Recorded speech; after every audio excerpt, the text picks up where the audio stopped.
आप सभी दर्शकों का स्वागत है तिवारी एकेडमी में। आज के इस वीडियो में हम बात करने वाले हैं कक्षा 12 के इतिहास के अंतर्गत आने वाले अध्याय 2 की। जैसा कि आप जानते हैं कि हमने पहले अध्याय 1 पर चर्चा की थी पिछले वीडियो में, और उसमें हमने जाना था कि हड़प्पा सभ्यता क्या है, और हमने ये भी देखा था कि किस तरह से विभिन्न प्रकार के साक्ष्यों पर जो हमारे पुरातत्वविद हैं वो किस प्रकार से अध्ययन करते हैं, है ना। उनके काम का हिस्सा किन किन रोचक सफ़र के साथ साथ किन किन कठिनाइयों से होकर के गुज़रता है, इन सब पे हमने उस अध्याय में चर्चा की थी, है ना। मुख्य रूप से हमने देखा था एक विशेष समय अंतराल को, जिसके अंतर्गत हमने सिंधु घाटी सभ्यता की बात की थी। और आज के इस अध्याय में हम क्या करने वाले हैं, आज का ये जो अध्याय है ये बहुत ही महत्वपूर्ण होने वाला है, क्योंकि इस अध्याय में हम लगभग 600 ईस्वी पूर्व से लेकर के 600 ईस्वी तक की बात करने वाले हैं। समय का ये जो आकलन है ये किस तरह से किया जाता है ये हम बखूबी जानते हैं, है ना। क्योंकि हम इतिहास पढ़ रहे हैं तो हम इस बात से बिल्कुल परिचित हैं कि इतिहास का मतलब ही होता है भूगोल यानी जगह, और काल यानी समय का अध्ययन। इसमें हम लोगों के बारे में भी पढ़ते हैं, है ना।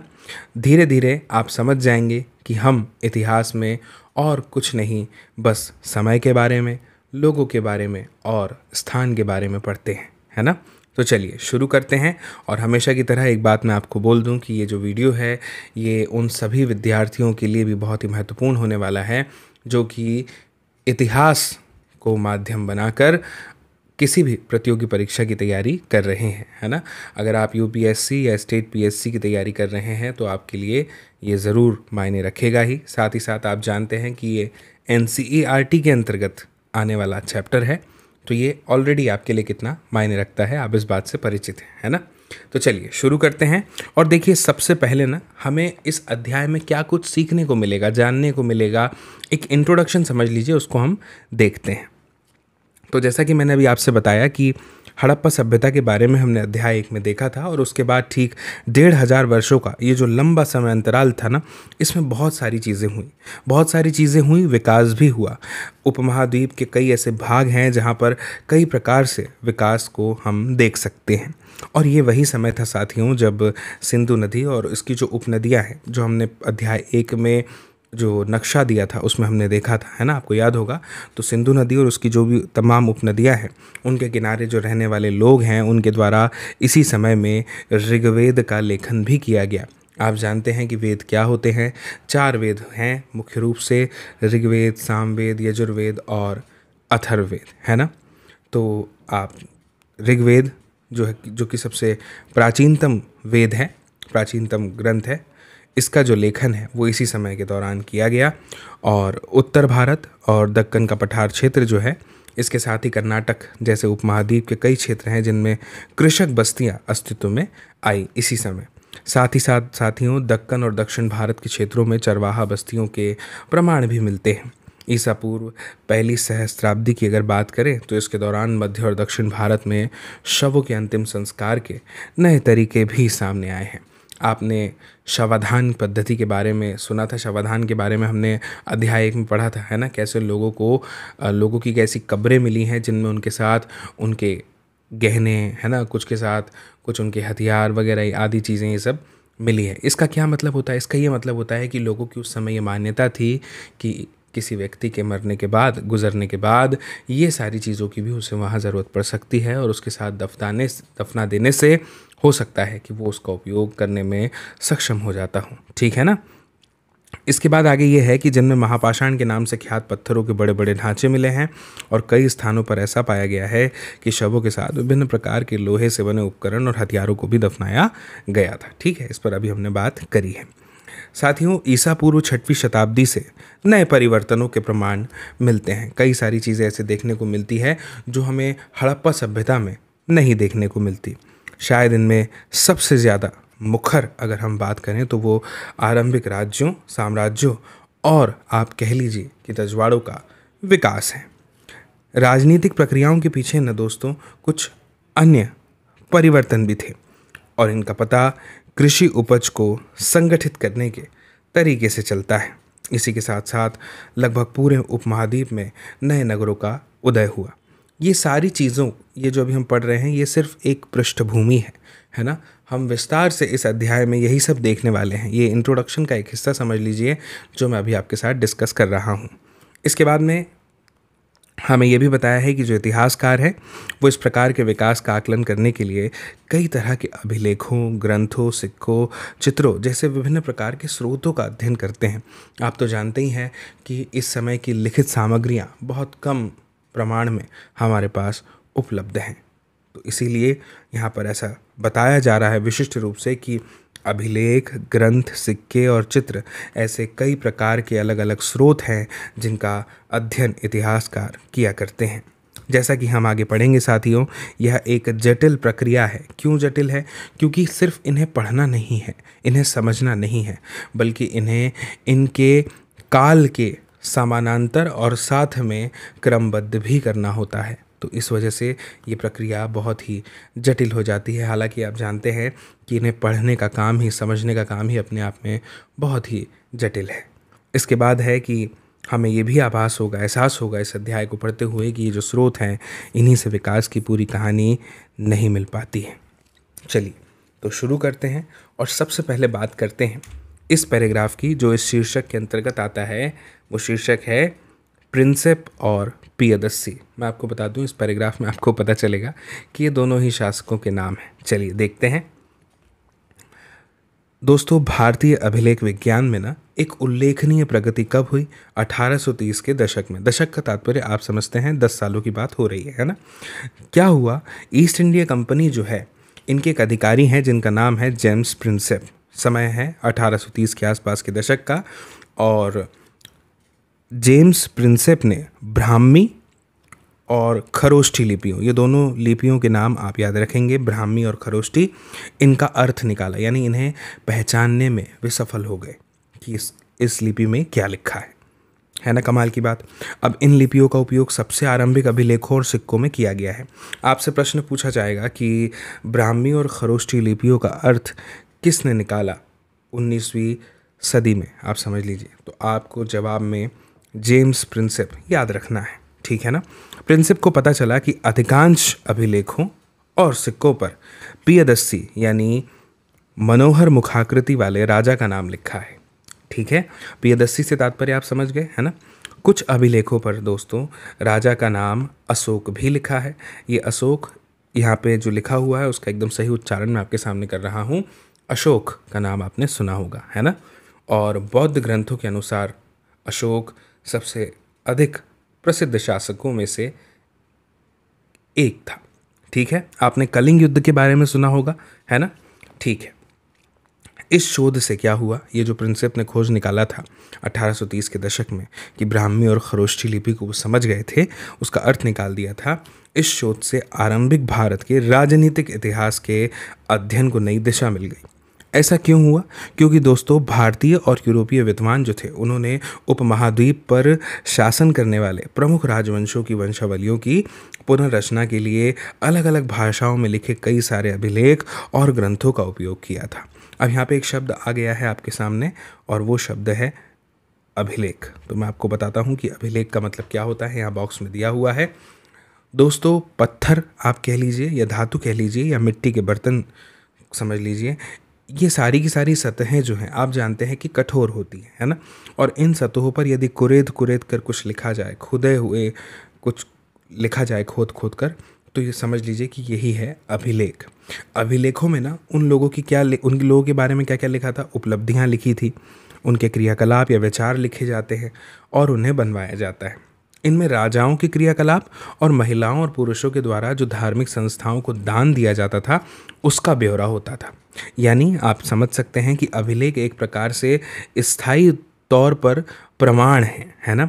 कई अभिलेखों में इनके निर्माण की तिथि भी खुदी होती है।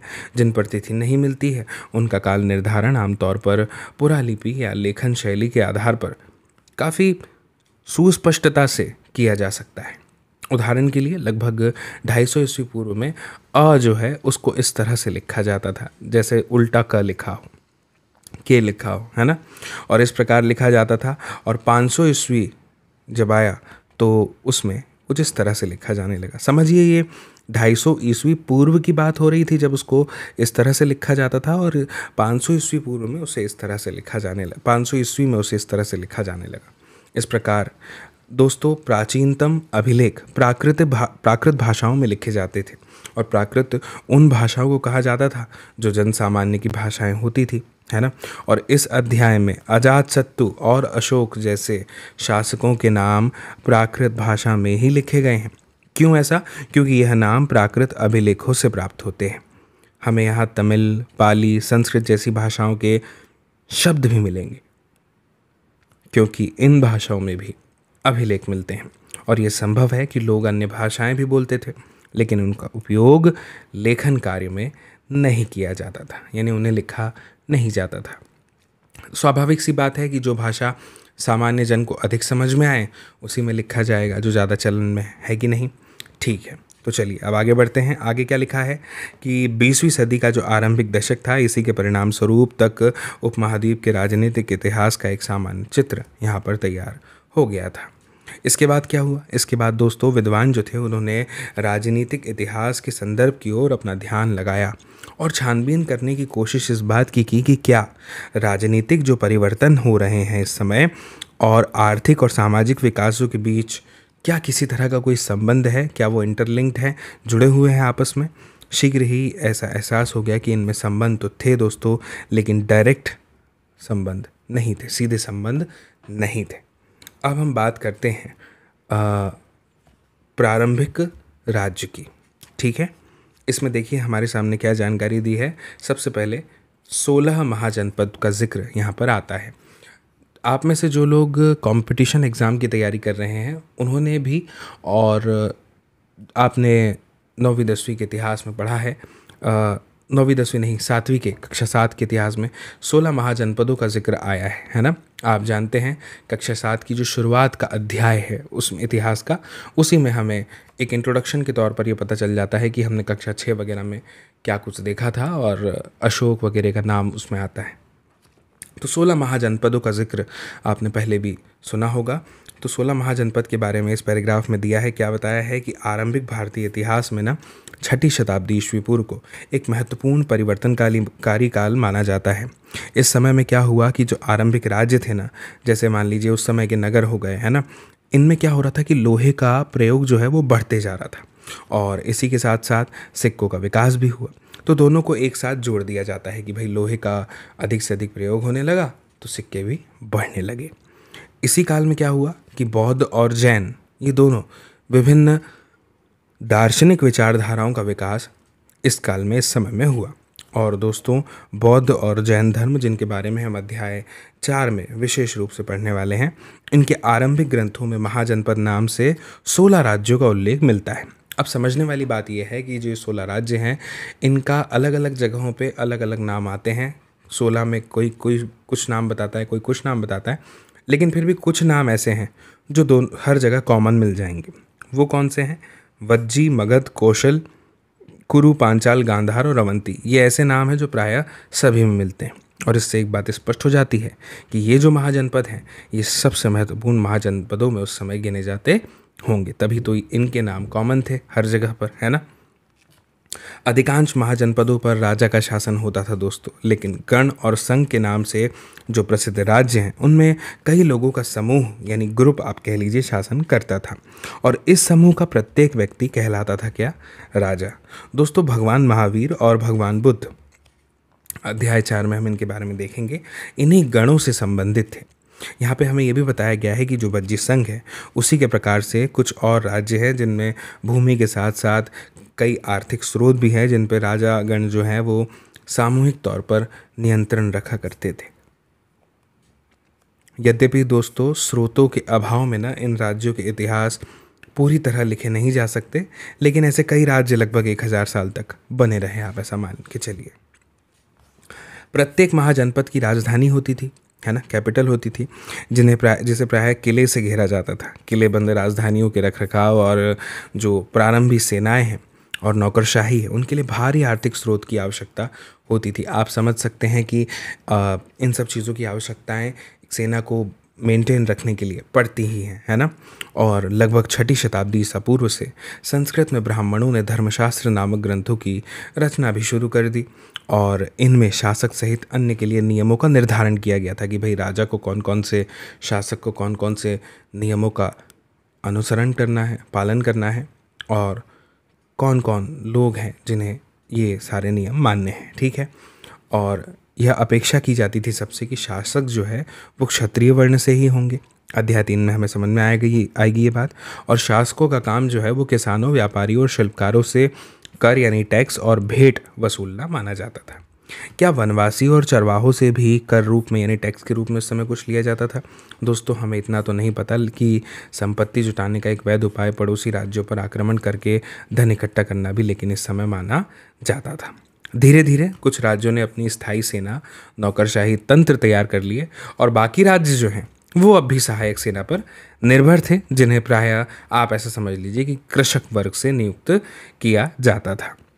यहाँ पे एक छोटी सी जानकारी क्या दी है कि जो ओलिगार्की या कह लीजिए समूह शासन है, उसको वो उसे कहा जाता है जहाँ पर क्या होता है ना कि सारी की सारी जो कहने का मतलब सत्ता है वो पुरुष के एक समूह के हाथ में होती है। और हमने पिछले साल रोमन गणराज्य के बारे में पढ़ा है, आप जानते हैं ये एक समूह शासन ही है। ये अलग बात है कि इसका नाम अलग है, ठीक है। चलिए अब हम आगे बढ़ते हैं और एक और उपशीर्षक के अंतर्गत दिए हुए पैराग्राफ को समझते हैं। ये उपशीर्षक है 16 महाजनपदों में प्रथम मगध। देखिए अभी हमने क्या किया, 16 महाजनपदों के बारे में जाना और हमने ये भी जाना कि उसमें कौन कौन सी ऐसी महाजनपदें हैं जो कि बहुत मुख्य हैं, क्योंकि उनका जो नाम है वो कॉमन है अलग अलग जगहों पर, है ना। तो अब जो है हम उनमें जो सबसे पहले जिसका नाम लिया जाता है वो है मगध। और मैं आपको बता दूं कि मगध आज का आधुनिक बिहार है, मॉडर्न बिहार, ठीक है। तो मगध कहाँ है नक्शे पर, ये आप समझ ही गए, है ना। चलिए, हमें सबसे पहली लाइन में ये बता दिया है कि 6ठी से 4ठी शताब्दी ईस्वी पूर्व में मगध जो है यानी जो आधुनिक बिहार है वो सबसे शक्तिशाली महाजनपद बन गया था। आधुनिक इतिहासकार इसके कई कारण भी बताते हैं। भाई अब सबसे शक्तिशाली बना है तो उसके पीछे तो कारण होंगे, है ना। तो वो कारण बताते हैं। एक यह कारण बताते हैं कि जो मगध क्षेत्र है यहाँ पर उस समय खेती की उपज खास तौर पर बहुत अच्छी हुआ करती थी।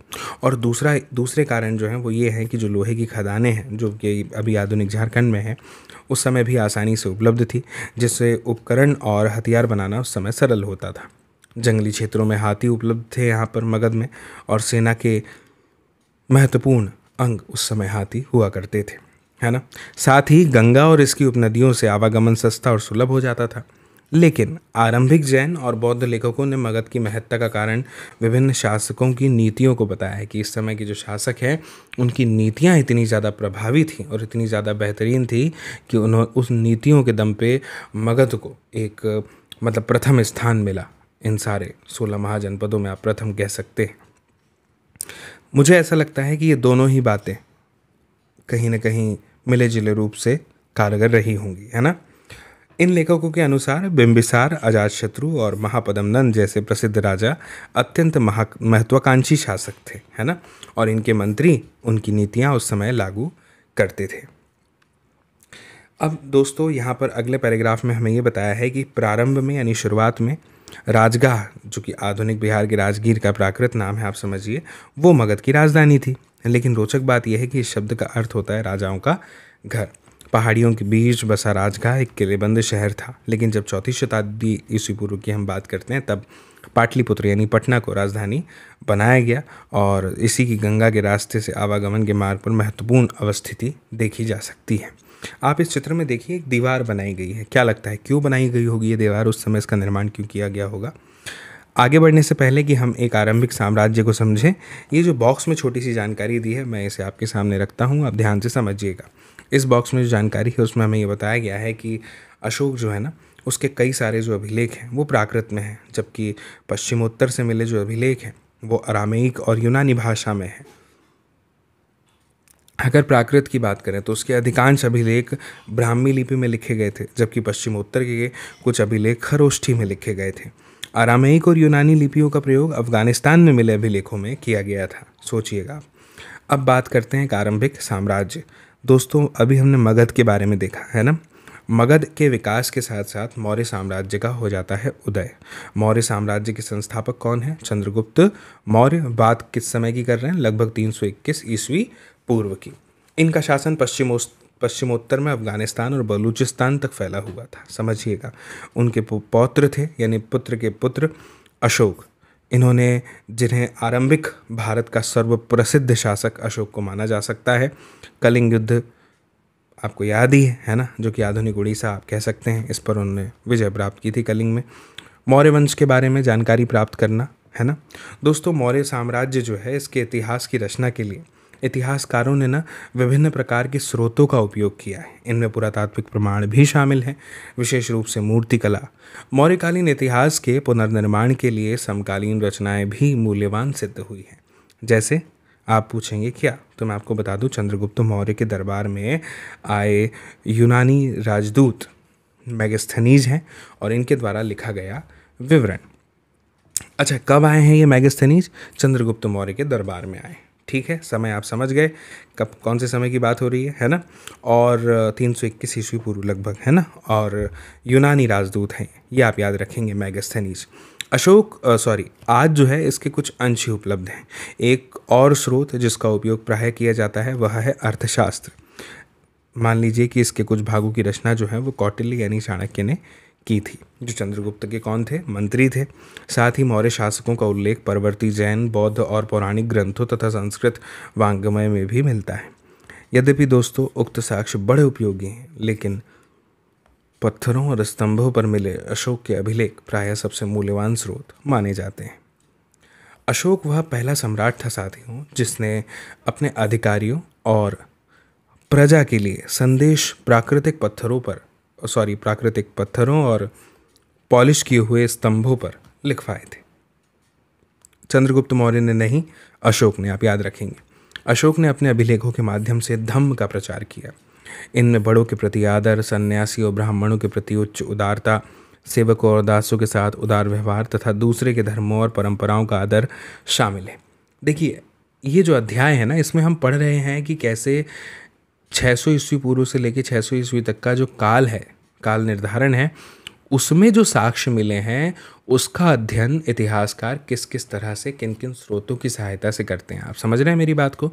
तो इसमें आप मुख्य रूप से जानकारी प्राप्त करेंगे इस बारे में कि इतिहास को किस तरीके से तैयार किया गया, ताकि वो सरल लगे और हमें पढ़ने में आसानी हो, है ना, समझने में सरलता हो। हम इस बार इस अध्याय में कोई कहानियाँ नहीं पढ़ेंगे, है ना। विशेष ज़्यादा जोर दे करके हम नहीं पढ़ रहे हैं कि अशोक के धम्म में क्या क्या चीज़ें थी, ठीक है ना। मुझे लगता है ये इतनी बात आप समझ रहे होंगे। अब हम देखते हैं साम्राज्य का प्रशासन। दोस्तों, मौर्य साम्राज्य के 5 प्रमुख राजनीतिक केंद्र थे। राजधानी पाटलिपुत्र और 4 प्रांतीय केंद्र, जिनका नाम है तक्षशिला, उज्जैनी, तोसली और सुवर्णगिरी। इन सबका उल्लेख अशोक के अभिलेखों में किया गया है। यदि हम इन अभिलेखों का परीक्षण करें तो क्या पता चलता है कि जो आधुनिक पाकिस्तान है, इसके पश्चिमोत्तर सीमांत प्रांत से लेकर आंध्र प्रदेश, उड़ीसा, उत्तराखंड तक हर स्थान पर एक जैसे संदेश उत्कीर्ण किए गए थे। क्या इतने विशाल साम्राज्य की प्रशासनिक व्यवस्था समान रही होगी? इतिहासकार अब इस निष्कर्ष पर पहुंच गए हैं दोस्तों कि ऐसा संभव नहीं था। साम्राज्य में शामिल क्षेत्र बड़े अलग अलग, विविध और भिन्न भिन्न प्रकार के थे। कहाँ अफगानिस्तान के पहाड़ी क्षेत्र और कहाँ उड़ीसा के तटवर्ती क्षेत्र। ये बिल्कुल संभव है कि सबसे प्रबल प्रशासनिक नियंत्रण साम्राज्य की राजधानी तथा उसके आसपास के प्रांतीय केंद्रों पर रहा हो। इन केंद्रों का चयन दोस्तों बड़े ध्यान से किया गया था, और अभी जैसा कि नाम मैंने आपको बताया था, तक्षशिला और उज्जैनी, ये दोनों लंबी दूरी वाले महत्वपूर्ण व्यापार मार्ग पर स्थित थे। जबकि अगर सुवर्णगिरी की बात करें, जिसे सोने का पहाड़ समझ लीजिए आप, और कर्नाटक, यहाँ पे सोने की खदान के लिए उपयोगी था, तो इसका इस तरह से उपयोग किया गया होगा। नक्शे को आप देखिए, आपको अनुमान लग जाएगा। साम्राज्य के संचालन के लिए दोस्तों भूमि और नदियाँ, ये दोनों ही मार्गों से आवागमन बना रहना बहुत ही ज़्यादा ज़रूरी था, ठीक है। राजधानी से प्रांतों तक जाने में कई सप्ताह या समझ लीजिए कि महीनों का समय भी लगता होगा, है ना। और इसका क्या अर्थ निकलता है, क्या मतलब निकलता है कि जो यात्री थे उस समय, उनके लिए खान पान की व्यवस्था और सुरक्षा भी करनी पड़ती होगी, है ना, जैसा कि आज होता है। ज़्यादा कठिनाई इसलिए नहीं होती है हमें इतिहास को समझने में, क्योंकि आप ऐसे समझ लीजिए कि बहुत सारी चीज़ों को हम वर्तमान में जो हो रहा है उनसे लिंक करके देख सकते हैं, समझने की कोशिश कर सकते हैं अपनी कल्पना शक्ति के माध्यम से। आप तो जानते हैं कि कल्पना शक्ति ही है जो हमारे सामने इतिहास को जो है वो बहुत ज़्यादा सरल बना देती है ना। तो इसलिए अपनी कल्पना का साथ, अपनी कल्पना का हाथ ज़रूर थामे रखिएगा। इमेजिनेशन की मैं बात कर रहा हूँ। तो राजधानी से प्रांतों तक जाने में कई महीनों का समय भी लगता था। यात्रियों के लिए खान पान की व्यवस्था भी होती थी और उनकी सुरक्षा भी करनी पड़ती होगी, है ना। इससे क्या पता चलता है कि जो सेना है वो सुरक्षा का एक माध्यम रही होगी, है ना।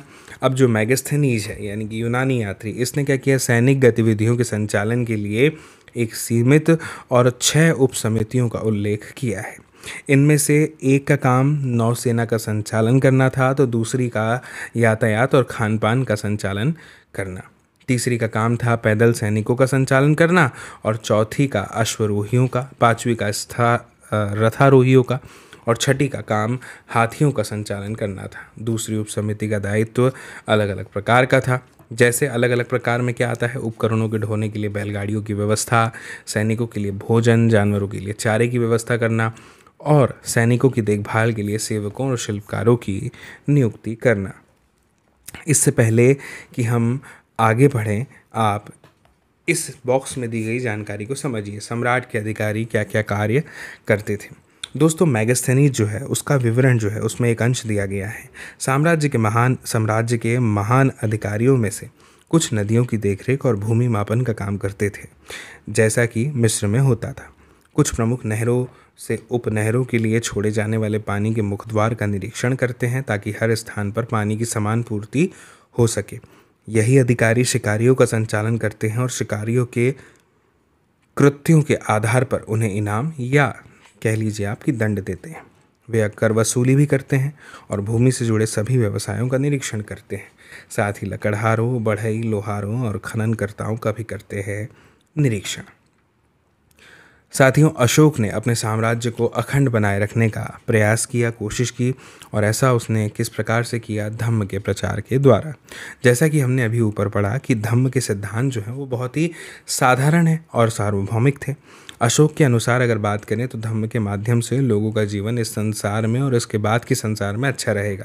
धम्म के प्रचार के लिए धम्म महामात नाम से विशेष अधिकारियों की नियुक्ति की गई थी। धम्म महामात, इनका काम क्या था? इनका काम था लोगों तक के अशोक के धम्म की बातों को पहुंचाना। ये मैं आपको यहाँ पर बता देता हूँ, आप ध्यान रखिएगा। अब समझते हैं मौर्य साम्राज्य कितना महत्वपूर्ण था।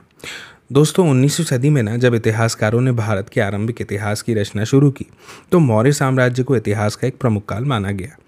इस समय भारत ब्रिटिश साम्राज्य के अधीन एक औपनिवेशिक देश था। 19वीं और आरंभिक 20वीं सदी के भारतीय इतिहासकारों को प्राचीन भारत में एक ऐसे साम्राज्य की संभावना बहुत चुनौतीपूर्ण तथा उत्साहवर्धक लगी। साथ ही दोस्तों, प्रस्तर मूर्तियों सहित मौर्यकालीन सभी पुरातत्व एक अद्भुत कला के प्रमाण थे जो कि साम्राज्य की पहचान माने जाते हैं। ठीक है, इतिहासकारों को क्या लगा कि जो अभिलेख है ना, उन पर लिखे गए जो संदेश हैं वो अन्य शासकों के अभिलेख से अलग हैं, भिन्न हैं, समझिएगा। और इसमें उन्हें ये लगा कि जो अन्य राजा हैं इनकी अपेक्षा अशोक एक बहुत ही शक्तिशाली और परिश्रमी शासक थे। उसने मेहनत भी बहुत की ऐसा, और साथ ही वे बाद में उन राजाओं की अपेक्षा विनीत भी थे जो अपने नाम के साथ बड़ी बड़ी उपाधियाँ जोड़ते थे।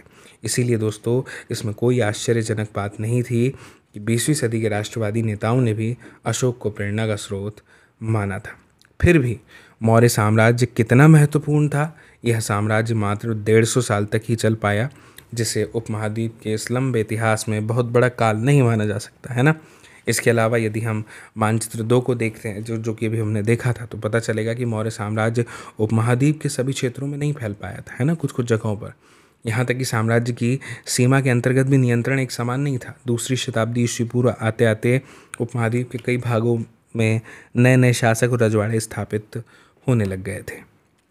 अब हम इससे पहले कि राजधर्म के नवीन सिद्धांतों पर चर्चा करें, हम देख लेते हैं ये जानकारी स्रोत 2 के अंतर्गत दी गई है। सेना के लिए हाथी पकड़ना, इसमें क्या बताया है?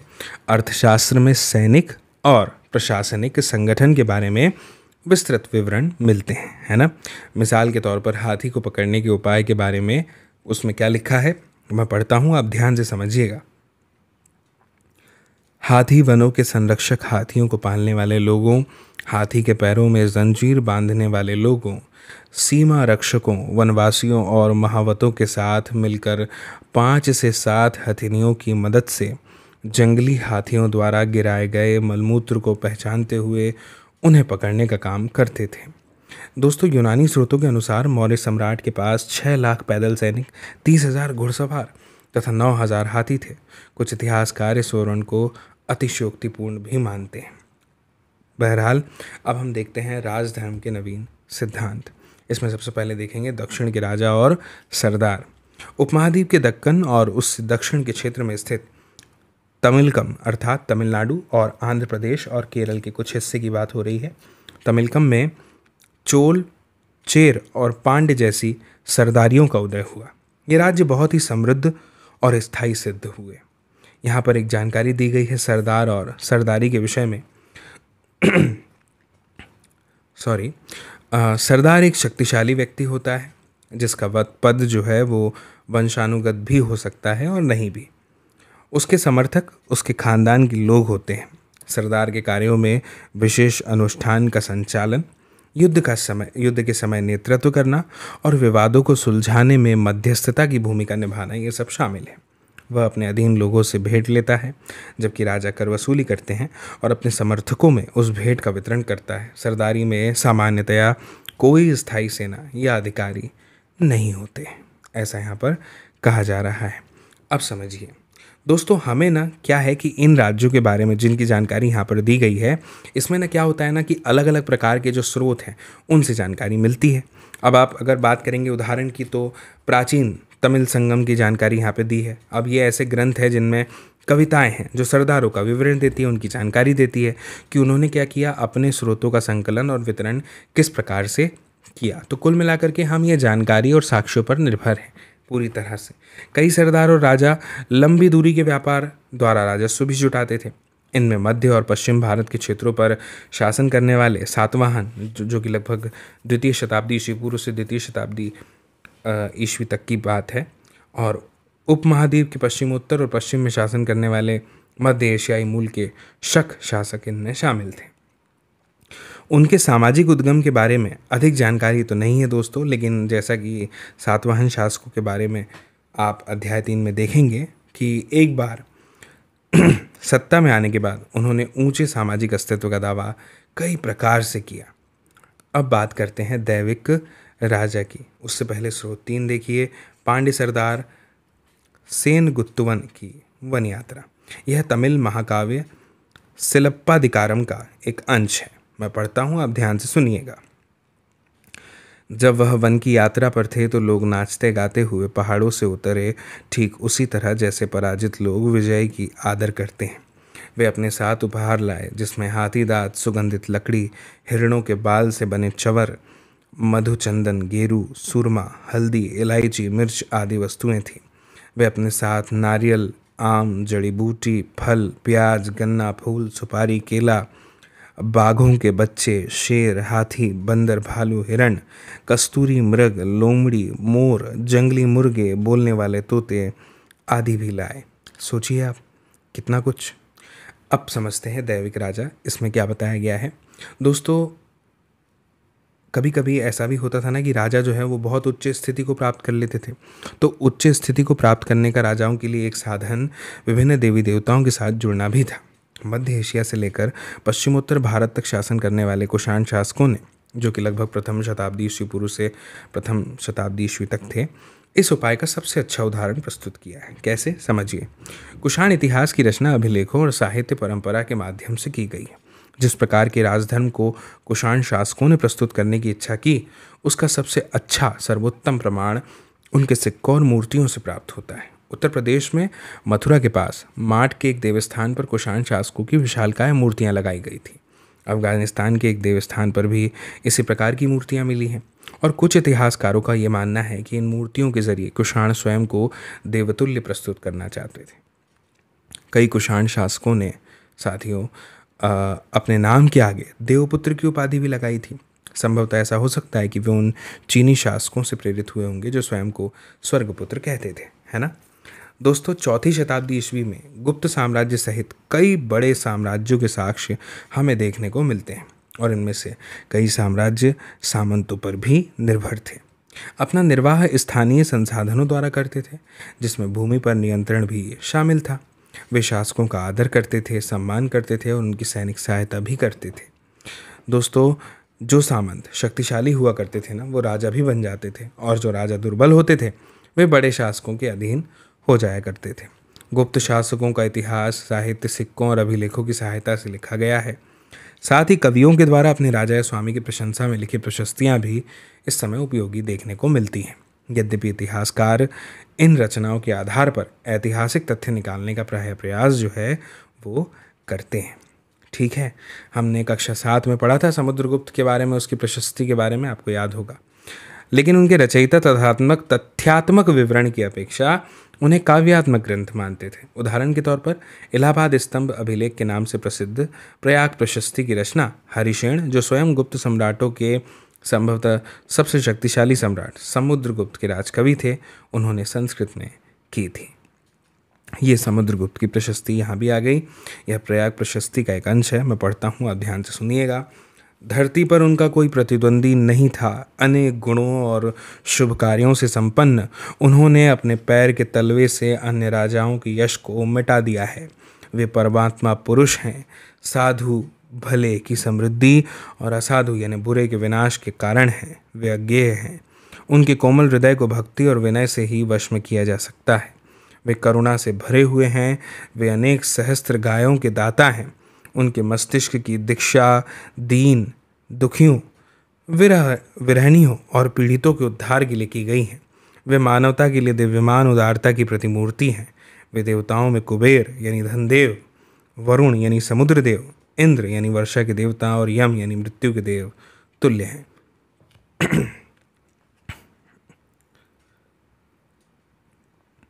ये एक मूर्ति का हिस्सा है, इसका चित्र है, आप देख सकते हैं।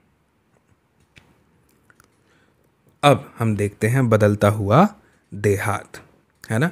आप जानते हैं कि इतिहास जो है वो केवल राजा महाराजों का ही हम विशेष रूप से पढ़ते हैं, केंद्र में रहता है, लेकिन आम जीवन का भी अलग अलग इतिहास होता है ना। तो चलिए अब हम बढ़ते हैं बदलते हुए देहात के बारे में, लेकिन इससे पहले देखते हैं स्रोत क्रमांक 5 को, जो है गुजरात की सुदर्शन झील। दोस्तों, सुदर्शन झील जो है वो एक कृत्रिम जलाशय था, यानी मानव निर्मित। हमें इसका ज्ञान लगभग 2वीं शताब्दी ईस्वी के संस्कृत के एक पाषाण अभिलेख से होता है। इस अभिलेख को शक शासक रुद्रदमन की उपलब्धियों का उल्लेख करने के लिए बनवाया गया था। इस अभिलेख में कहा गया कि जलद्वारों और तटबंधों वाली इस झील का निर्माण मौर्य काल में एक स्थानीय राज्यपाल द्वारा किया गया था, लेकिन एक भीषण तूफान के कारण इसके तटबंध हैं वो टूट गए और सारा पानी क्या हुआ, बह गया। बताया जाता है कि तत्कालीन शासक रुद्रदमन ने इस झील की मरम्मत अपने खर्चे से करवाई थी और इसके लिए अपनी प्रजा से कर भी नहीं लिया था, यानी टैक्स भी नहीं लिया। और इसी पाषाण खंड पर एक और अभिलेख, लगभग 5वीं सदी, एक और अभिलेख है जिसमें कहा गया है कि गुप्त वंश के एक शासक ने एक बार फिर इस झील की मरम्मत करवाई थी। चलिए अब हम देखते हैं बदलता हुआ देहात। पढ़ते हैं जनता में राजा की छवि। दोस्तों, राजाओं के बारे में प्रजा क्या सोचती थी, है ना, ये मन में विचार आ सकता है। स्वाभाविक है कि अभिलेखों से सभी जवाब तो हमें नहीं मिलते, है ना। वस्तुतः दोस्तों, साधारण जनता द्वारा राजाओं के बारे में अपने विचारों और अनुभवों के विवरण कम ही छोड़े गए हैं, है ना। लेकिन फिर भी इतिहासकारों ने इसका जो निराकरण है, जो हल है, उसको करने का प्रयास किया है। उदाहरण के तौर पर जातक और पंचतंत्र जैसे ग्रंथों में वर्णित जो कथाएं हैं, उनकी समीक्षा करके जो इतिहासकार हैं उन्होंने ये पता लगाया है कि इनमें से अनेक कथाओं के जो स्रोत हैं वो मौखिक किस्से कहानियां हैं, जिन्हें बाद में लिपिबद्ध किया गया होगा। जातक कथाएं पहली सहस्त्राब्दी ईस्वी के मध्य में पाली भाषा में लिखी गई। दोस्तों, गंधतिंदु जातक नाम एक कहानी में बताया गया है कि एक कुटिल राजा की प्रजा किस प्रकार से दुखी रहती है। इन लोगों में वृद्ध महिलाएं, पुरुष किसान, पशुपालक, ग्रामीण बालक और यहाँ तक कि आप समझिए कि जानवर भी शामिल हैं। जब राजा अपनी पहचान बदलकर प्रजा के बीच में पता लगाने गया कि लोग उसके बारे में क्या सोचते हैं, तो एक एक कर सबने अपने दुखों के लिए राजा को भला बुरा कहा। उनकी शिकायत थी कि रात में डकैत उन पर हमला करते हैं तो दिन में कर इकट्ठा करने वाले अधिकारी, और ऐसी परिस्थिति से बचने के लिए लोग ना अपने अपने गांव छोड़कर जंगल में बस गए। दोस्तों, जैसा कि इस कथा से पता चलता है कि राजा और प्रजा, विशेषकर ग्रामीण प्रजा के बीच संबंध जो हैं वो कैसे रहते थे, तनावपूर्ण रहते थे। क्यों? क्योंकि शासक अपने राजकोष को भरने के लिए बड़े बड़े कर की मांग करते थे, यानी टैक्सेस की, जिसने क्या किया, किसान, खास तौर पर इससे किसान जो हैं वो त्रस्त रहा करते थे। इस जातक कथा से पता चलता है कि संकट से बचने का एक उपाय जंगल की ओर भाग जाना होता था, और इसी बीच करों की बढ़ती मांग को पूरा करने के लिए किसानों ने उपज बढ़ाने के और उपाय ढूंढने भी शुरू किए। अब समझते हैं उपज बढ़ाने के तरीके, लेकिन उससे पहले ये जानकारी देखते हैं क्या दी है। धान की रोपाई उन क्षेत्रों में की जाती है जहाँ पानी बहुतायत मात्रा में होता है ना। और इसमें पहले धान के बीज अंकुरित करके पानी से भरे खेतों में पौधों की रोपाई की जाती है। चूँकि ज़्यादा मात्रा में पौध बच जाती है, अतः इससे धान की उपज बढ़ जाती है। अब समझते हैं उपज बढ़ाने के तरीकों को। क्या बताया है दोस्तों? उपज बढ़ाने का एक तरीका हल का प्रचलन था, समझिएगा, जो 6ठी शताब्दी ईस्वी पूर्व से ही गंगा और कावेरी की घाटियों के जो उर्वर कछारी क्षेत्र है इनमें फैल गया था। इन क्षेत्रों में ना साथियों भारी वर्षा होती थी, और यहाँ लोहे के फाल वाले हलों के माध्यम से उर्वर भूमि की जुताई भी की जाने लगी। इसके अलावा गंगा की घाटी में धान की रोपाई की वजह से उपज में भारी वृद्धि होने लगी। हालांकि किसानों को इसके लिए कमर तोड़ मेहनत करनी पड़ी थी। यद्यपि दोस्तों लोहे के फाल वाले हल की वजह से फसलों की उपज बढ़ने लगी, लेकिन ऐसे हलों का उपयोग उपमहाद्वीप के कुछ हिस्से तक सीमित था। आप समझिएगा ध्यान से अब मेरी बात। पंजाब और राजस्थान जैसी अर्धशुष्क ज़मीन वाले जो क्षेत्र थे, इनमें लोहे के फल वाले हल का प्रयोग 20वीं सदी में शुरू हुआ था। जो किसान उपमहाद्वीप के पूर्वोत्तर और मध्य पर्वतीय क्षेत्रों में रहते थे, उन्होंने खेती के लिए कुदाल का उपयोग किया, जो ऐसे इलाके के लिए कहीं अधिक उपयोगी भी था। आज दोस्तों उपज बढ़ाने का एक और तरीका जो है वो कुओं, तालाबों और कहीं कहीं तो समझिए कि नहरों के माध्यम से सिंचाई करना भी था। व्यक्तिगत लोगों और कृषक समुदायों ने मिलकर के क्या किया, सिंचाई के साधन निर्मित किए, और व्यक्तिगत तौर पर तालाबों, कुओं और नहरों जैसे सिंचाई साधन निर्मित करने वाले लोग प्रायः समझ लीजिए कि राजा या प्रभावशाली लोग थे, जिन्होंने क्या किया, अपने इन कामों का उल्लेख अभिलेखों में भी करवाया। ठीक है, देखिए समझिएगा ध्यान से, ये इतिहास है, और बहुत सारे इतिहासकारों ने क्या किया है कि बहुत सोच समझ करके ये बातें जो हैं ये लिखी हैं, समझी हैं, जानी हैं, और ये हम तक इस तरह से पहुंच रही है। ठीक है, तो मैं इस तरह से पढ़ने का प्रयास भी कर रहा हूँ कि मात्र मेरे पढ़ने से आपको चीज़ें जो है वो समझ में आए। जहाँ जहाँ फिर भी मुझे लगता है कि आपको रुक करके समझाने की ज़रूरत है, मैं वहाँ रुक कर आपको समझाता हूँ, है ना। मुझे उम्मीद है आप इस बात को समझ रहे होंगे। और अब हम जो है बात करते हैं इस जानकारी का। स्रोत 6 के अंतर्गत दी है सीमाओं का महत्व। क्या बताया है हमें? आपने मनुस्मृति का नाम सुना है, आरंभिक भारत का सबसे प्रसिद्ध विधि ग्रंथ है ये, और इसे संस्कृत भाषा में 2री शताब्दी ईस्वी पूर्व और 2री शताब्दी ईस्वी के बीच में लिखा गया था। समझिएगा, इस ग्रंथ में राजा को एक सलाह दी गई है, वो क्या है समझिए।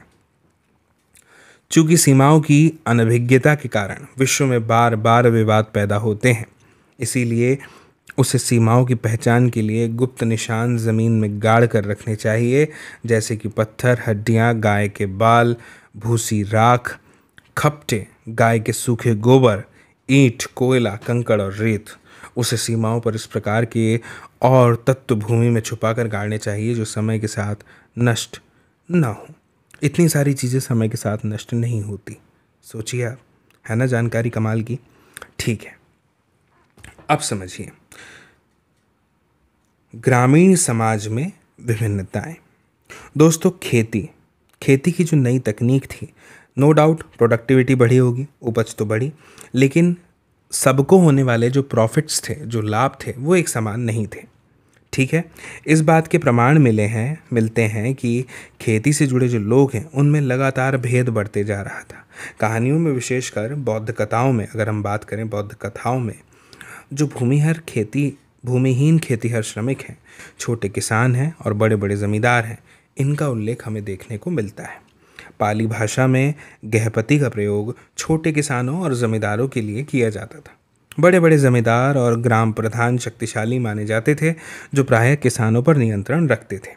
ग्राम प्रधान का पद प्राय वंशानुगत होता था। आरंभिक तमिल संगम साहित्य में भी गांव में रहने वाले विभिन्न वर्गों के लोगों का उल्लेख मिल जाता है, जैसे कि वेल्लालर या बड़े जमींदार, हलवाहा या उलवर, और दास यानी अणिमई। ये संभव है दोस्तों कि वर्गों की ये जो विभिन्नता है ना, ये भूमि के स्वामित्व, श्रम और नई प्रौद्योगिकी के उपयोग पर आधारित हो सकती है। अब ऐसी परिस्थिति में भूमि का स्वामित्व महत्वपूर्ण हो गया, जिसकी चर्चा प्राय रूप से विधि ग्रंथों में की जाती है। गृहपति के बारे में जानकारी दी है कि गृहपति घर का मुखिया होता था और घर में रहने वाली महिलाओं, बच्चों, नौकरों, दासों पर नियंत्रण करता था। घर से जुड़े भूमि, जानवर या अन्य सभी वस्तुओं का वह मालिक होता था। कभी कभी इस शब्द का प्रयोग नगरों में रहने वाले संभ्रांत व्यक्तियों और व्यापारियों के लिए भी होता था। अब हम पढ़ते हैं भूमिदान और नए संभ्रांत ग्रामीणों के विषय में, लेकिन उससे पहले जानते हैं स्रोत 7 को, जिसके अंतर्गत बॉक्स में शीर्षक है छोटे गांव का जीवन। हर्षचरित दोस्तों संस्कृत में लिखी गई कन्नौज के शासक हर्षवर्धन की जीवनी है। इसके लेखक बाणभट्ट, जो लगभग 7वीं शताब्दी ईस्वी में है, हर्षवर्धन हैं, उनके राजकवि थे। यह उस ग्रंथ का एक अंश है। इसमें विंध्य क्षेत्र के जंगल के किनारे की एक बस्ती के जीवन का एक अति विरल चित्रण किया है। मैं पढ़ता हूँ, आप ध्यान से समझिएगा।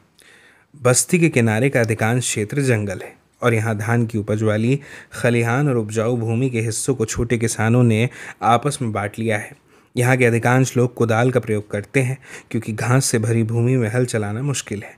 बहुत कम हिस्से साफ हैं, जो हैं भी उसकी काली मिट्टी काले लोहे जैसी सख्त है। यहाँ लोग पेड़ की छाल के गट्ठर लेकर चलते हैं। फूलों से भरे अनगिनत बोरे, अलसी और सन, भारी मात्रा में शहद, मोरपंख, मोम, लकड़ी और घास के बोझ लेकर आते जाते रहते हैं। ग्रामीण महिलाएं रास्ते में बसे गांव में जाकर बेचने को तत्पर रहती हैं, है ना, और उनके सिरों पर जंगल से एकत्र किए गए फलों की टोकरियां थीं। तो मुझे उम्मीद है कि आपने ये ध्यान से सुना और समझा होगा, है ना। वाकई में हम कह सकते हैं कि ये एक अति विरल चित्रण है एक बस्ती के जीवन का। अब समझिए यहाँ पे क्या लिखा है, भूमिदान और नए संभ्रांत ग्रामीण, इनके बारे में जानकारी दी है। ईस्वी की आरंभिक शताब्दियों से ही दोस्तों भूमिदान के प्रमाण देखने को मिलते हैं। इनमें से कई का उल्लेख अभिलेखों में भी मिलता है और कुछ अभिलेख पत्थरों पर लिखे गए थे, लेकिन अधिकांश ताम्र पत्रों पर खुदे होते थे, जिन्हें संभवतः उन लोगों को प्रमाण रूप में दिया जाता था जो कि भूमिदान लेते थे, है ना। भूमिदान के जो प्रमाण मिले हैं वो साधारण तौर पर धार्मिक संस्थाओं या ब्राह्मणों को दिए गए थे। अधिकांश अभिलेख संस्कृत में थे और विशेष रूप से 7वीं शताब्दी के बाद के अभिलेखों के कुछ अंश संस्कृत में है और कुछ तमिल और तेलुगु जैसी स्थानीय भाषाओं में देखने को मिलते हैं। आइए एक ऐसे अभिलेख पर ध्यान देते हैं, विचार करते हैं। प्रभावती गुप्त आरंभिक भारत के एक सबसे महत्वपूर्ण शासक चंद्रगुप्त द्वितीय, जिनका समय 375 से 415 ईस्वी बताया गया है, इनकी पुत्री थी प्रभावती गुप्त, है ना। उसका विवाह दक्कन पठार के वाकटक परिवार में हुआ था, जो एक महत्वपूर्ण शासक वंश था। संस्कृत धर्मशास्त्रों की अगर माने तो महिलाओं को भूमि जैसी संपत्ति पर स्वतंत्र अधिकार तो नहीं था, लेकिन एक अभिलेख से ऐसा पता चलता है कि प्रभावती गुप्त जो है भूमि की स्वामी थी और उसने दान भी किया था। इसका एक कारण ये भी हो सकता है क्योंकि वह एक रानी, आरंभिक भारतीय इतिहास की ज्ञात कुछ रानियों में से एक थी और इसीलिए उनका यह उदाहरण एक विरला ही रहा हो। यह भी संभव है कि धर्मशास्त्रों को हर स्थान पर समान रूप से लागू नहीं किया जाता होगा, है ना। दोस्तों, अभिलेख से हमें ग्रामीण प्रजा का भी पता चलता है। इनमें ब्राह्मण, किसान तथा अन्य प्रकार के वर्ग शामिल थे जो शासकों या उनके प्रतिनिधियों को कई प्रकार की वस्तुएं प्रदान करते थे। अभिलेख के अनुसार इन लोगों को गांव के नए प्रधान की आज्ञाओं का पालन करना पड़ता था और संभवतः अपने भुगतान उसे ही देने पड़ते थे। इस प्रकार भूमिदान अभिलेख देश के कई हिस्सों से प्राप्त हुए हैं। क्षेत्रों में दान में दी गई भूमि की माप में अंतर है, कहीं कहीं छोटे छोटे टुकड़े तो कहीं कहीं बड़े बड़े क्षेत्र दान में दिए गए। साथ ही भूमिदान में दान प्राप्त करने वाले लोगों को के अधिकारों में भी क्षेत्रीय परिवर्तन है बहुत सारे जो हमें देखने को मिलते हैं। हम आज भी बहुत सारे क्षेत्रों में क्षेत्रीय परिवर्तन देख सकते हैं, है ना। इतिहासकारों में भूमिदान का प्रभाव एक गर्म वाद विवाद का विषय बना हुआ है। मेरा कहने का मतलब जो वर्तमान के संदर्भ में था वो किसी भी तरह के टैक्स वैक्स से नहीं था, है ना। टैक्स सबको समान रूप से भरना पड़ता है हमारे देश में, कानून सबके लिए समान रूप से लागू होता है। मैं लोगों के व्यवहारों की बात कर रहा हूँ, है ना, भाषा संबंधी, आप समझ लीजिए, क्षेत्रीय संबंधी। तो अब हम आगे बढ़ते हैं। कुछ इतिहासकारों का दोस्तों ऐसा भी मानना है कि भूमिदान शासक वंश द्वारा कृषि को नए क्षेत्रों में प्रोत्साहित करने की एक रणनीति थी, जबकि कुछ का तो ये कहना है कि भूमिदान से दुर्बल होते राजनीतिक प्रभुत्व का संकेत मिलता है। अर्थात राजा का शासन सामंतों पर दुर्बल होने लगा, कमज़ोर होने लगा, और उन्होंने भूमिदान के माध्यम से अपने समर्थन जुटाने प्रारंभ कर दिए। उनका यह भी मानना है कि राजा स्वयं को उत्कृष्ट स्तर के मानव के रूप में प्रदर्शित करना चाहते थे। जैसा कि हमने पिछले अंश में देखा था, उनका नियंत्रण ढीला होता जा रहा था, इसलिए वे अपनी शक्ति का आडंबर प्रस्तुत करना चाहते थे। अब देखिए जानकारी क्या दी है। अग्रहार उस भूभाग को कहते थे जो ब्राह्मणों को दान किया जाता था। ब्राह्मणों से भूमि कर या अन्य प्रकार के कर नहीं वसूले जाते थे। ब्राह्मणों को स्वयं स्थानीय लोगों से कर वसूलने का अधिकार था। अब यहाँ पे जानकारी दी है, स्रोत क्रमांक 8, प्रभावती गुप्त और दंगुन गांव। इसके बारे में बताया है। प्रभावती गुप्त ने अपने अभिलेख में यह कहा है, प्रभावती ग्राम कुटुंबिनों, गांव के गृहस्थ और कृषक, ब्राह्मणों और दंगुन गांव के अन्य वासियों को आदेश देती है, आपको ज्ञात हो कि कार्तिक शुक्ल पक्ष की द्वादशी तिथि को धार्मिक पुण्य प्राप्ति के लिए इस ग्राम को जल अर्पण के साथ आचार्य चनाल स्वामी को दान किया गया है। आपको इनके सभी आदेशों का पालन करना चाहिए। एक अग्रहार के लिए उपयुक्त निम्नलिखित रियायतों का निर्देश भी देती हूँ। इस गांव में पुलिस या सैनिक प्रवेश नहीं करेंगे। दौरे पर आने वाले शासकीय अधिकारियों को यह गांव घास देने और आसन में प्रयुक्त होने वाली जानवरों की खाल और कोयला देने के दायित्व से मुक्त है। साथ ही वे मदिरा खरीदने और नमक हेतु खुदाई करने के राजसी अधिकार को कार्यान्वित किए जाने से मुक्त है। इस गांव को खनिज पदार्थ और खदिर वृक्ष के उत्पाद देने से भी छूट है। फूल और दूध देने से भी छूट है। इस गांव का दान इसके भीतर की संपत्ति और बड़े छोटे सभी करों सहित किया गया है। इस राज्यादेश को 13वें राजवर्ष में लिखा गया है और इसे चक्रदास ने उत्कीर्ण किया है। अब आगे बढ़ते हैं, देखते हैं क्या दिया है। अब हमें जो है यहाँ पर ये बताया है कि भूमिदान का जो प्रचलन है उससे राज्य और किसानों के बीच संबंध की झांकी मिलती है, लेकिन कुछ लोग ऐसे भी थे जिन पर अधिकारियों या कह लीजिए कि सामंत लोग जो थे उनका नियंत्रण नहीं था। जैसे कि उदाहरण के लिए दिया गया है पशुपालक, संग्राहक, शिकारी, मछुआरे और शिल्पकार, घुमक्कड़ या लगभग एक ही स्थान पर रहने वाले और जगह जगह घूमकर खेती करने वाले लोग। सामान्य रूप से ऐसे लोग अपने जीवन और आदान प्रदान के विवरण जो है वो नहीं रखते थे, है ना। ठीक है, अब आगे बढ़ते हैं, बात करते हैं नगर और व्यापार की। ठीक है, अब उन नगरों की बात करेंगे जिनका विकास जो है वो लगभग 6ठी शताब्दी ईस्वी पूर्व में उपमहाद्वीप के अलग अलग क्षेत्रों में हुआ, है ना। हमने अभी क्या देखा कि जो अधिकांश नगर हैं वो महाजनपदों की राजधानियां थे, है ना, और सभी नगर जो है वो संचार मार्गों के किनारे बसे हुए थे। पाटलिपुत्र, आधुनिक पटना जो है, ऐसे कुछ नगर जो हैं वो नदी मार्ग के किनारे बसे थे, और उज्जैनी जैसे जो अन्य नगर हैं वो भूतल मार्गों के किनारे थे। किसी न किसी मार्ग के किनारे ये बसे हैं। ठीक है, इसके अलावा पुहार जैसे नगर जो हैं वो समुद्र तट पर थे, जहाँ से समुद्री मार्ग प्रारंभ होते थे, और मथुरा जैसे अनेक शहर व्यावसायिक, सांस्कृतिक और राजनीतिक गतिविधियों के जीवंत केंद्र थे। ठीक है, चलिए इससे पहले कि हम नगरीय जनसंख्या के बारे में पढ़ें, आइए देखते हैं पाटलिपुत्र के इतिहास के बारे में दी गई एक छोटी सी जानकारी। इसमें क्या जानकारी दी गई है, इसमें हमें बताया है कि प्रत्येक नगर का अपना एक इतिहास था, और पाटलिपुत्र का विकास जो है वो पाटलीग्राम नाम के एक गाँव से हुआ था। उसी से आगे बढ़ करके ये पाटलिपुत्र बना था। फिर 5वीं सदी ईस्वी पूर्व में क्या हुआ, मगध के जो शासक थे उन्होंने अपनी राजधानी राजगाह से हटा दी और हटाकर बस्ती मिलाने का निर्णय कर लिया। तब इसका नाम पाटलीग्राम से बदल करके पाटलिपुत्र हो गया। 4ठी शताब्दी ईस्वी पूर्व तक आते आते ये मौर्य साम्राज्य की राजधानी और एशिया के सबसे बड़े नगरों में से एक बन गया था, है ना। बाद में इसका महत्व कम हो गया, और जब चीनी यात्री श्वेनसांग 7वीं सदी ईस्वी में यहाँ पर आया तो इसे यह नगर खंडहर में बदला मिला, और उस समय यहाँ की जनसंख्या भी बहुत कम हो गई थी। अब फाइनली बात करते हैं नगरीय जनसंख्या की। क्या जानकारी दी है नगरीय जनसंख्या के बारे में? संभ्रांत वर्ग और शिल्पकारों की जानकारी दी गई है।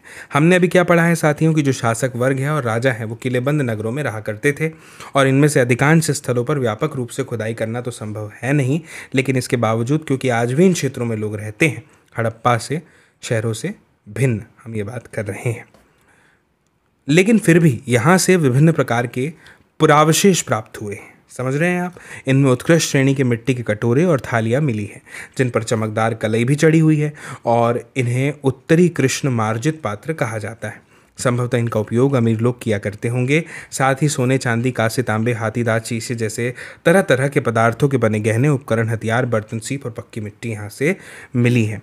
दोस्तों, द्वितीय शताब्दी ईस्वी पूर्व आते आते हमें कई नगरों में छोटे दानात्मक अभिलेख भी प्राप्त होते हैं और इनमें दाता के नाम के साथ साथ प्रायः उसके व्यवसाय का भी उल्लेख मिलता है। इनमें नगरों में रहने वाले धोबी, आप समझ लीजिए, और बुनकर, लिपिक, बढ़ाई, कुम्हार, स्वर्णकार, लौहकार, अधिकारी, धार्मिक गुरु, व्यापारी और राजाओं के बारे में भी विवरण लिखे होते हैं। कभी कभी दोस्तों उत्पादकों और व्यापारियों के संघ का भी उल्लेख यहाँ पे हमें देखने को मिलता है। इन्हें ही कहा गया है श्रेणी। आपसे अगर पूछा जाए या आपको ये कभी अजीब नहीं लगना चाहिए, यानी ये नाम आपको याद रहना चाहिए, श्रेणी किन्हें कहा जाता है ना। कभी कभी उत्पादकों और व्यापारियों के संघ जो हैं उनका उल्लेख मिलता है, इन्हें श्रेणी कहा गया है। और ये श्रेणियाँ दोस्तों संभवतः पहले कच्चे माल को खरीदती थी, फिर उनसे सामान तैयार करके बाजार में बेच दिया करती थी। ये भी संभव है कि शिल्पकारों ने नगर में रहने वाले संभ्रांत लोगों की बढ़ती मांग को पूरा करने के लिए कई प्रकार के लौह उपकरणों का प्रयोग किया हो। ठीक है, अब देखिए इसके बाद हमें क्या कहा गया है, बताया गया है उपमहाद्वीप और उसके बाहर का व्यापार। दोस्तों 6वीं शताब्दी ईस्वी पूर्व से ही महाद्वीप में नदी मार्गों और भूमार्गों का मानो एक जाल बिछ गया था। ठीक है, क्योंकि आप जानते हैं कि जब व्यापार बढ़ता है ना, खरीद फरोख्त ज़्यादा बढ़ जाती है चीज़ों की, है ना, लोगों का लेन देन बढ़ जाता है, आवागमन प्रस्थान भी बढ़ जाता है। ठीक है, मध्य एशिया और उससे भी आगे तक भूमार्ग थे और समुद्र तट पर बने कई बंदरगाह से जलमार्ग जो है वो अरब सागर से होते हुए उत्तरी अफ्रीका, पश्चिमी एशिया तक फैल गया था। बंगाल की खाड़ी से हमें ये बताया गया है कि मार्ग चीन और दक्षिण पूर्व एशिया तक फैल गया था और जो शासक वर्ग था उसने इन मार्गों पर नियंत्रित करने की कोशिश की और संभवतः वे इन मार्गों पर व्यापारियों की सुरक्षा के बदले उनसे धन भी लिया करते होंगे। दोस्तों इन मार्गों पर चलने वाले व्यापारियों में कौन कौन थे? पैदल फेरी लगाने वाले व्यापारी, बैलगाड़ी, घोड़े, खच्चरों जैसे जानवरों के दल के साथ चलने वाले व्यापारी, साथ ही समुद्र मार्ग से भी लोग यात्रा किया करते थे, जो कि खतरनाक तो थी लेकिन बहुत ही लाभदायक भी होती थी। तमिल भाषा में मसत्थुवन और प्राकृत में सत्तवाह और सेठी के नाम से प्रसिद्ध सफल व्यापारी बड़े धनी हो जाते थे। नमक, अनाज, कपड़ा, धातु, उससे निर्मित उत्पाद, पत्थर, लकड़ी, जड़ी बूटी जैसे अनेक प्रकार के सामान एक स्थान से दूसरे स्थान तक पहुंचाए जाते थे और रोमन साम्राज्य में काली मिर्च जैसे मसालों और कपड़ों और जड़ी बूटियों की भारी मांग थी। इन सभी वस्तुओं को अरब सागर के रास्ते भूमध्य क्षेत्र तक के उस समय पहुंचाया जाता था। अब बात करते हैं सिक्के और राजा की।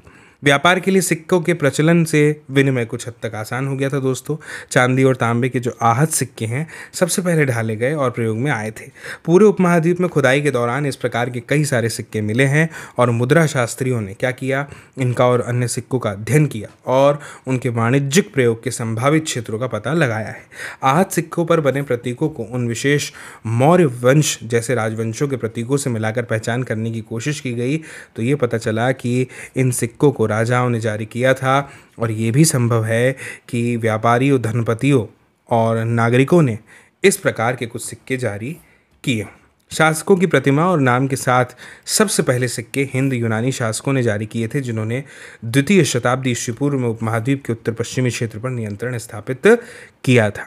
हालांकि दोस्तों अगर बात करें सोने के सिक्कों की तो सोने के सिक्के बड़े पैमाने पर प्रथम शताब्दी ईस्वी में कुषाण राजाओं ने जारी किए थे और इनके आकार और वज़न तत्कालीन रोमन सम्राटों और ईरान के पार्थियन शासकों के द्वारा जारी सिक्कों के बिल्कुल समान थे।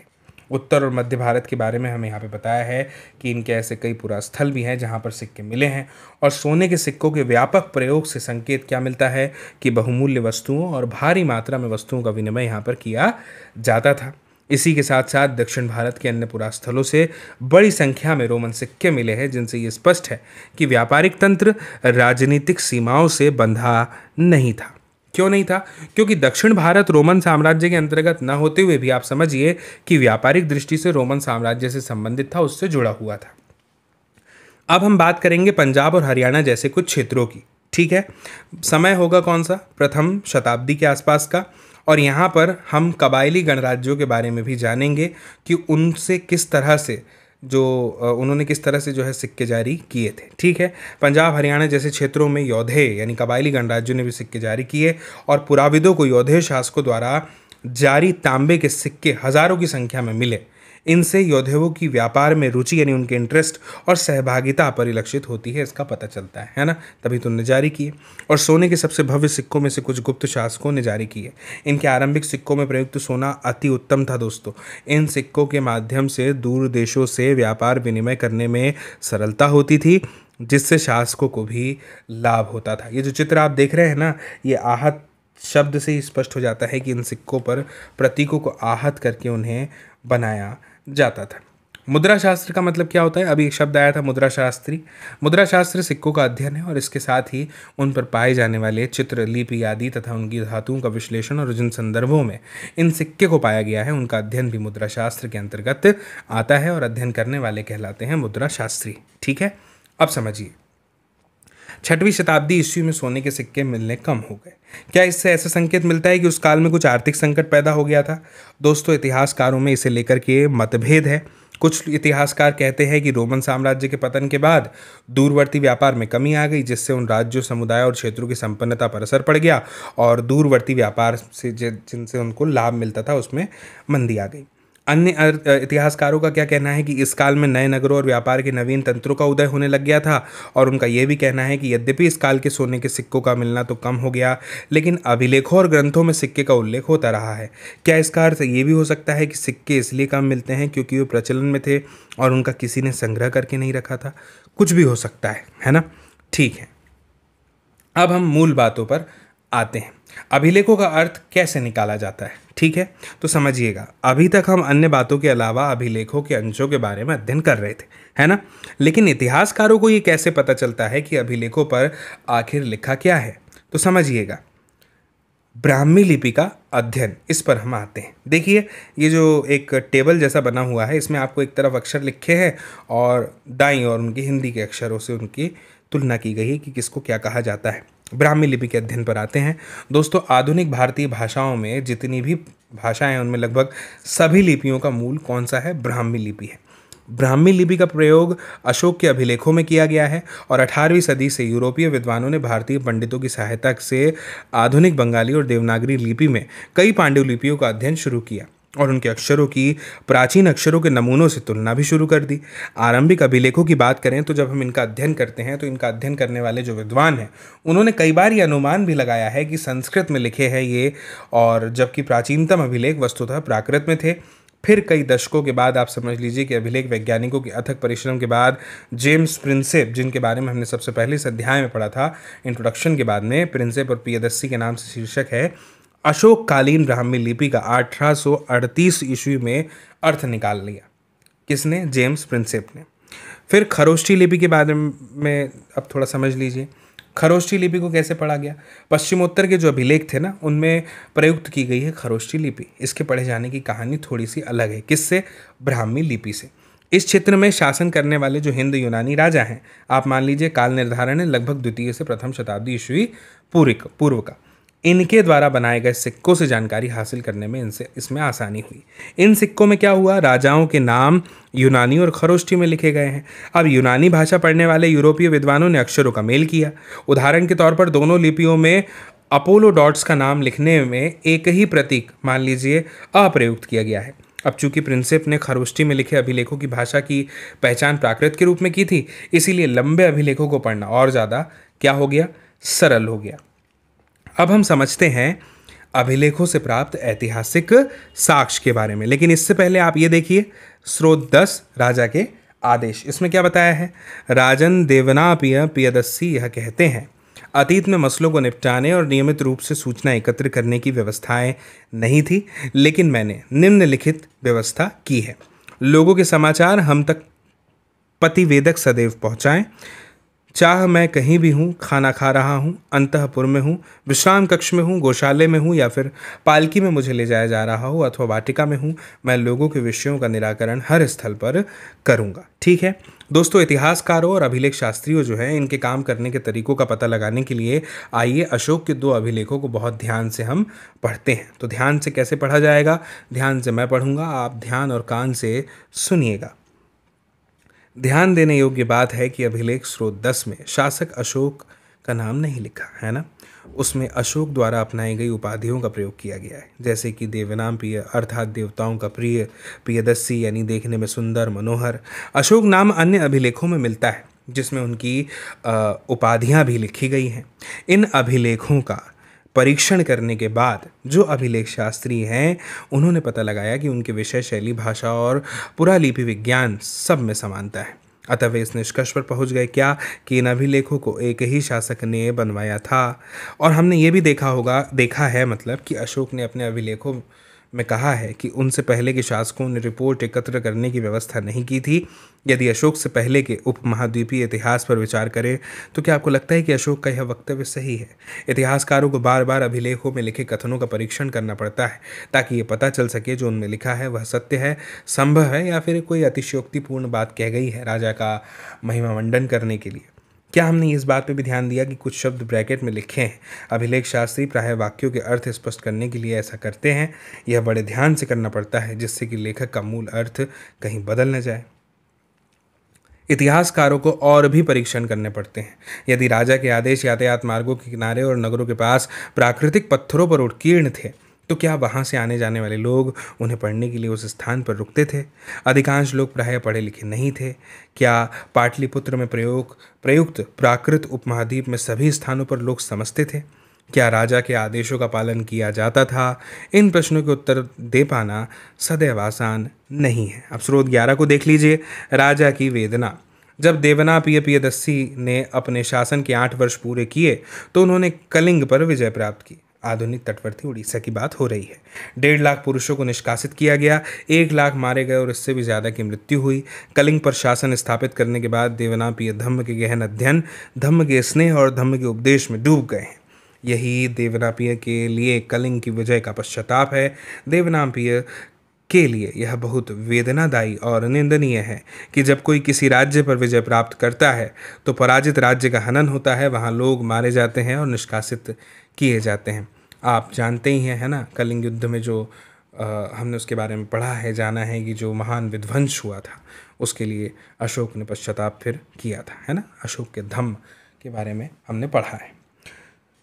तो दोस्तों, कुछ समस्याओं के प्रमाण हमें अशोक के अभिलेख में मिलते हैं, है ना, जिसकी व्याख्या प्रायः अशोक की वेदना के प्रतिबिंब के रूप में की जाती है। साथ ही ये युद्ध के प्रति उनकी मनोवृत्ति में परिवर्तन को भी दर्शाता है। अशोक का हृदय परिवर्तन, जैसा कि हम आगे पढ़ेंगे, यदि हम अभिलेख के शाब्दिक अर्थ के परे समझने का प्रयास करते हैं तो परिस्थिति और भी ज़्यादा कठिन यानी जटिल हो जाती है। जबकि अशोक के अभिलेख आधुनिक उड़ीसा से प्राप्त हुए हैं, लेकिन उनकी वेदना को परिलक्षित करने वाला अभिलेख वहाँ नहीं मिला, यानी ये अभिलेख उस क्षेत्र में नहीं उपलब्ध हैं जिस पर विजय प्राप्त की गई थी। इसका हम क्या अर्थ लगा सकते हैं? क्या राजा की नव विजय की वेदना उस क्षेत्र के लिए इतनी दर्दनाक थी कि राजा इस मुद्दे पर कुछ कह ही नहीं सका? हो सकता है। अब समझिए अभिलेख साक्ष्य की सीमा को। अब हमें ये पता चल गया है कि अभिलेखों से प्राप्त जो जानकारी है इसकी भी क्या है, कुछ सीमाएं हैं। कभी कभी इसकी तकनीकी सीमा होती है ना, और अक्षरों को हल्के ढंग से उत्कीर्ण किया जाता है जिन्हें पढ़ पाना मुश्किल होता है। साथ ही अभिलेख नष्ट भी हो सकते हैं जिनसे अक्षर लुप्त हो जाते हैं। इसके अलावा अभिलेखों के शब्दों के वास्तविक अर्थ के बारे में पूर्ण रूप से ज्ञान हो पाना सदैव सरल नहीं होता, क्योंकि कुछ अर्थ किसी विशेष स्थान या समय से संबंधित होते हैं। यदि हम अभिलेख के शोध पत्रों को पढ़ें, इनमें से कुछ का उल्लेख काल रेखा 2 में भी किया गया है, तो हम क्या पाएंगे कि विद्वान इनके पढ़ने की वैकल्पिक विधियों पर चर्चा करते रहते हैं। ये अलग बात है कि कई हजार अभिलेख प्राप्त हुए हैं लेकिन सभी के अर्थ नहीं निकाले जा सके हैं, या प्रकाशित किए गए हैं, या उनके अनुवाद किए गए हैं। इसके अलावा दोस्तों, अनेक अभिलेख ऐसे भी रहे होंगे जो समय के साथ साथ सुरक्षित अब नहीं बचे। इसीलिए तो अभिलेख अभी उपलब्ध है जो वो संभवतः कुल अभिलेखों के कुछ अंश मात्र भी हो सकते हैं। इसके अलावा एक और मौलिक समस्या भी है। क्या है? ये ज़रूरी बिल्कुल नहीं है कि जिसे हम आज राजनीतिक और आर्थिक रूप से महत्वपूर्ण मानते हैं उन अभिलेखों में अंकित किया ही गया हो उन्हें। उदाहरण के तौर पर खेती की दैनिक प्रक्रियाएं, रोज़मर्रा की ज़िंदगी के सुख दुख का उल्लेख अभिलेखों में नहीं मिलता, क्योंकि प्रायः अभिलेख बड़े और विशेष अवसरों का वर्णन किया करते हैं, है ना। इसके अलावा अभिलेख हमेशा उन्हीं व्यक्तियों के बारे में विचार व्यक्त करते हैं जो उन्हें बनवाते थे। इसीलिए इन अभिलेखों में व्यक्त विचारों की समीक्षा अन्य विचारों के परिप्रेक्ष्य में करनी होगी ताकि अपने अतीत का बेहतर ज्ञान हो सके। यानी राजनीतिक और आर्थिक इतिहास का पूर्ण ज्ञान मात्र अभिलेख शास्त्र से ही नहीं मिलता है। साथ ही इतिहासकार प्रायः प्राचीन और अर्वाचीन दोनों प्रकार के प्रमाणों पर आशंका व्यक्त करते हैं। 19वीं सदी के आखिरी दशकों में और 20वीं सदी के प्रारंभ में इतिहासकार प्रमुख रूप से राजाओं के इतिहास में रुचि रखते थे। 20वीं सदी के मध्य से आर्थिक परिवर्तन विभिन्न सामाजिक समुदायों के उदय के विषय में महत्वपूर्ण बन गए। हाल के दशकों में ऐसे समुदायों के प्रति इतिहासकारों की रुचि यानी इंटरेस्ट बढ़ा जो सामाजिक हाशिए पर रहे हैं। इससे संभवतः प्राचीन स्रोतों पर पुनर्विचार किया जाएगा और विश्लेषण की नई विधियां विकसित होगी। दोस्तों, मुझे उम्मीद है कि आपको ये वीडियो ज़रूर समझ में आया होगा, ये अध्याय समझ में आया होगा, और इसी अपेक्षा के साथ कि आप ज़रूर इस वीडियो की लिंक को साझा करेंगे, शेयर करेंगे अपने दोस्तों के साथ। जल्द ही फिर आपसे मुलाकात होगी नए अध्याय के साथ, नए वीडियो में। तब तक के लिए आप सभी को मेरा नमस्कार।